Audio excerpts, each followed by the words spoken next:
Isang naatasang proteksyonan ng publiko mula sa masasamang elemento. Ilulunsad ng Quezon City Police District ang mga programang naglalayong mapabuti ang serbisyo ng kapulisan sa publiko. Balitaan mo kami, Cheska Aguiluz.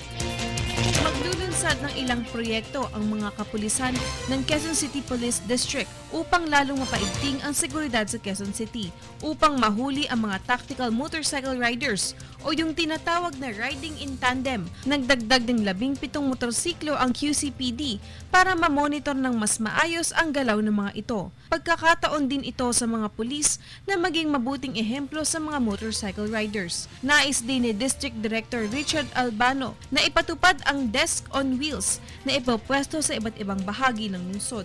Kung meron kang gustong ireklamo, makikita mo lang sa daan, doon ka na pumunta. Ani Director, mas mapapadali ang pagre-report ng publiko ng isang krimen o reklamo dahil hindi na nila kailangan pumunta sa isang police station. Subalit hindi lamang mga mamamayan ang matutulungan ng mga programang ito. May ilang proyekto rin na nakatutok sa mga pulis tulad ng cash card na matuturuan silang mag-imbok ng pera. Karaniwan kapag pulis ang pinag-uusapan ay naidudugtong kaagad sila sa korupsyon. Sa Moral Recovery Program ng QCPD, isinasailalim ang mga pulis na ipinapadala mula sa iba't ibang istasyon sa isang seminar kung saan may diskusyon sa pagiging tapat sa trabaho at pag-iiwas sa pangungutong.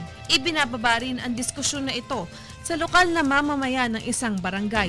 Ang citizens dapat naintindihan nila, huwag din sila magbibigay. Kundi mag-report. Ang korupsyon ay two-way. Kung walang magbibigay, wala ring kukuha. Mahalaga ang bawat desisyong ginagawa pagdating sa pagsukpo sa korupsyon ng pulisman o mamamayan.